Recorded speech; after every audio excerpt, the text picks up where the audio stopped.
welcome to the Livebook Room. I'm Vanessa.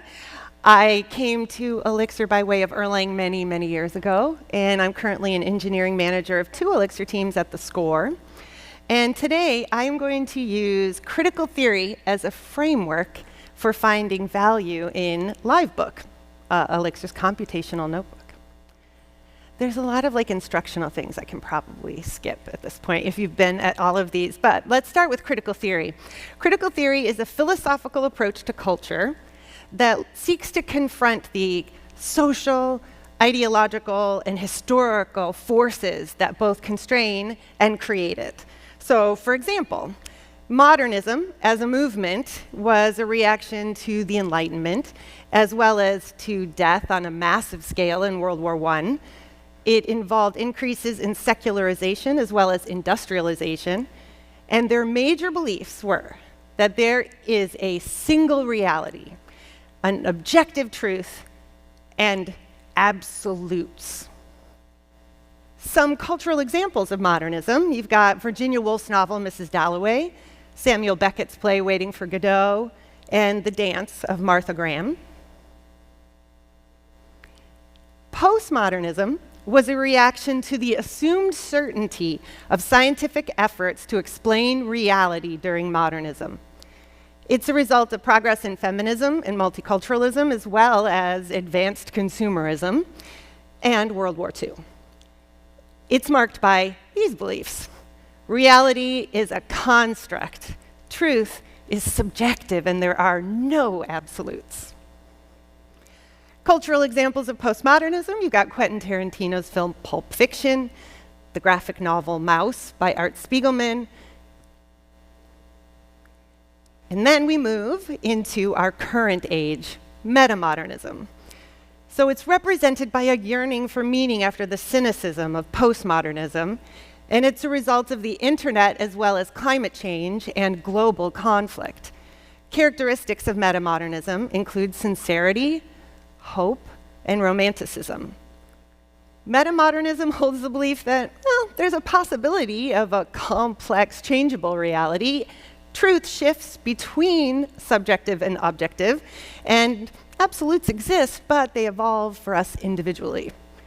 So metamodernism values sincere engagement in order to recognize and work within the social complexity that exists. It oscillates between postmodernism and modernism, so it's a kind of pragmatic idealism.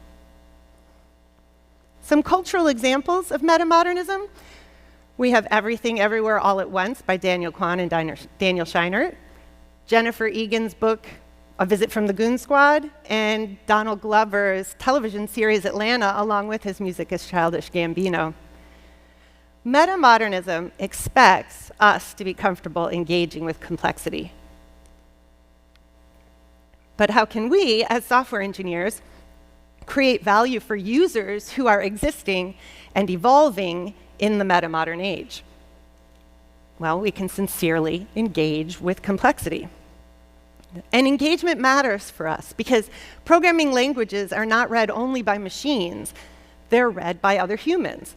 The applications we write are used by other humans. Engagement is a priority for software developers.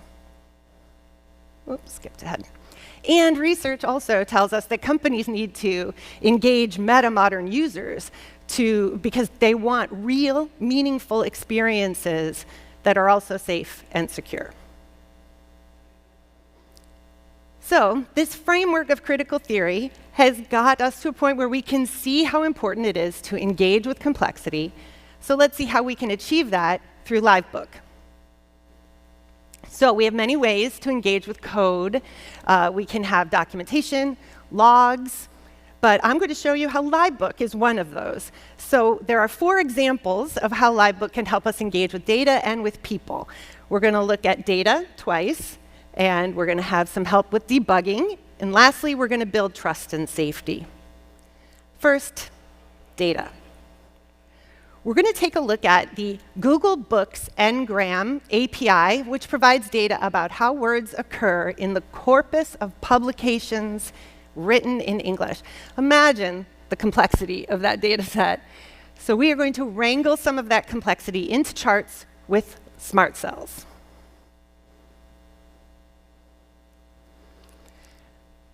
So we'll start with, let's see, n-gram data set. So I've got a module here that will reach out using Tesla, not Rec, which seems to be getting most of the attention today. But we're going to, let's just shrink that module for now.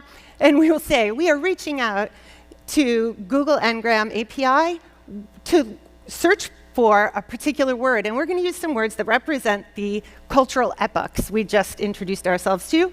So self-sacrifice is a word that represents modernism.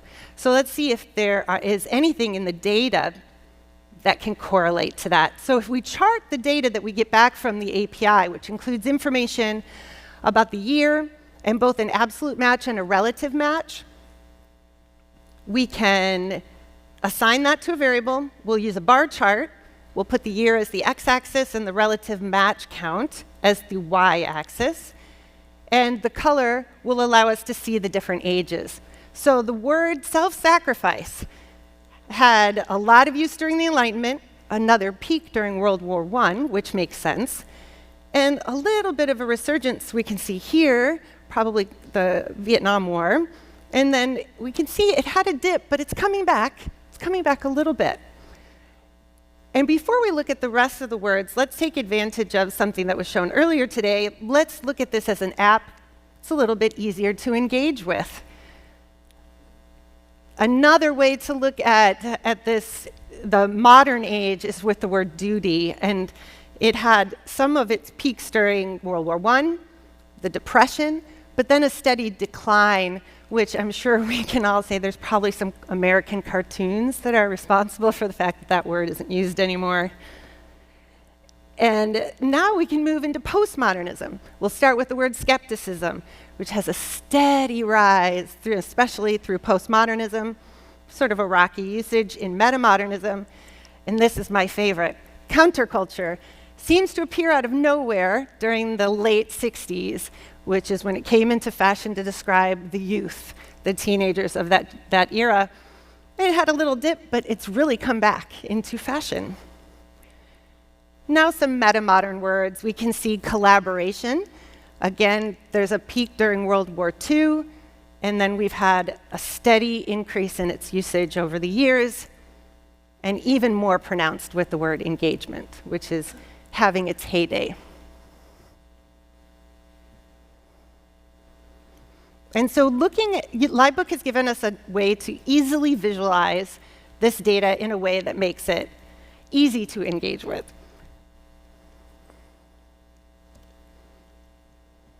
Now let's look at another piece of data. So we also want to be able to discern information from our data, especially if there's a problem with the data. So let's see if we can spot some problems. To do that, let's say we have a hypothetical application.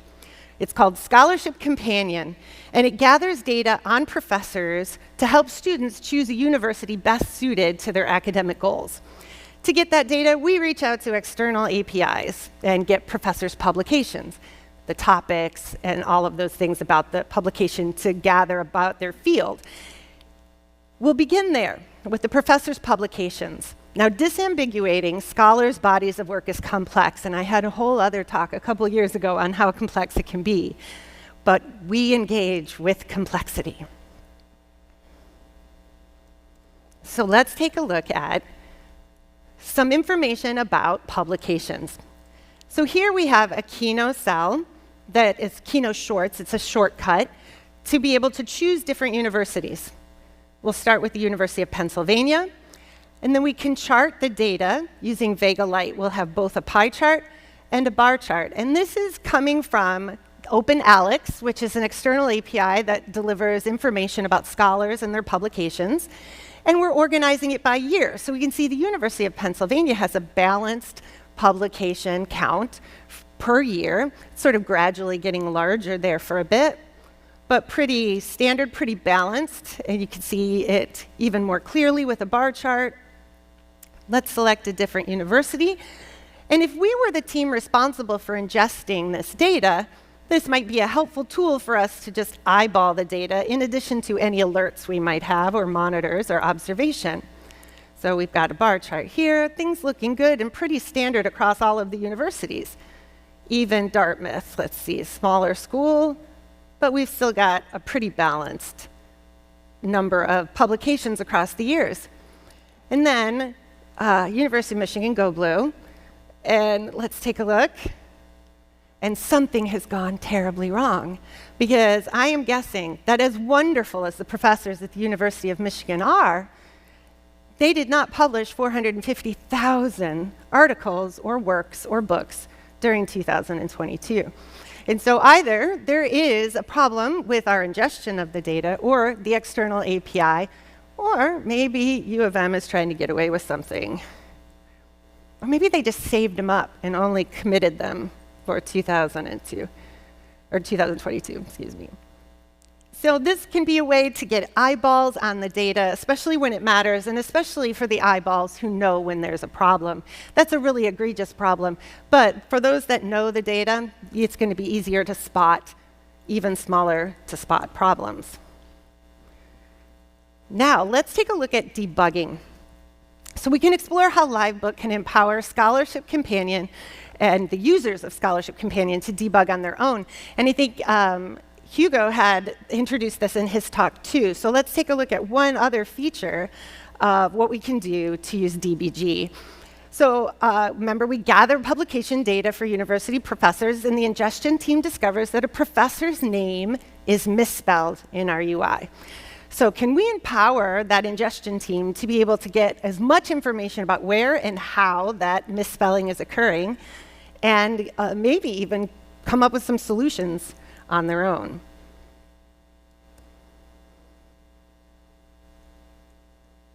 Let's take a look. So we have two problems. Bug number one, like I said, misspelling of a professor's name. Vanessa Wayne De Silva, she appears in our app with a capital D instead of a lowercase d. And then if we have time, I think we're doing okay, we can do bug number two, which is one of our really prolific professors is coming back with 0 publications. So we can use DBG to peek into the pipeline, and it's especially useful in Livebook. So we have here Vanessa Wayne De Silva. We run a search, we can see we get back a misspelled Da Silva with the D capitalized. So if we turn off all of our different lines in our pipeline, and then turn them on one by one, we can see where the error occurs. So it's correct there, and where we remove the punctuation, where we replace the hyphens, and we find that the culprit is our last step in the pipeline where we transfer names. And so a user could bring that to the engineering team, and we could decide whether, okay, we're just being too open with how we capitalize, we're just capitalizing everything that has a space between it, or maybe we can add some logic to that. Or maybe we can trust the external API and just use their spelling. So if we take a look now, let's look at a pipeline that's slightly more complex, and one of the features, the drag and drop features of DBG. So here we're taking a look at a map for Catherine St. John. She's a prolific computational biologist at Hunter College, CUNY. We've got her ORCID ID, which is an ID scholars use to help identify their publications, and her fields of study. And we can send that map into our ingestion pipeline. We search for the professor, then we filter on their institution, their ORCID ID, and their fields of study. So somewhere along the line, though, we're getting 0 back for her, so we're losing some data. So let's take a look. We'll cancel all the elements and turn them on one by one. So when we search, we get 3 results. So we have potential 3. One in ancient history, that's probably not ours. Environmental health statistics, that might be ours. St. John Catherine. Another mathematics. So 2 that look likely. If we filter an institution, that's where we're losing her. So if we look, we've got Catherine. We're looking for Hunter College, CUNY. Our Catherine St. John here, Hunter College. So if we're doing a strict match instead of a string match, that could be the problem. We are losing her because we are filtering on institution, and we are being strict about it. But we could do this. If we find out that an ORCID is an exact match. No two professors are going to share, no two scholars are going to share an ORCID filter. If we move ORCID up in our pipeline, we'll get an exact match right away. No need to even filter on institution or fields of study. And so having that ability to drag and drop and reorder your pipeline without any consequence, this isn't being saved, it's ephemeral. So it's just it's a playground to play around with solutioning. So you're not only empowering your users to help with their own debugging, but maybe even try out some solutions on their own.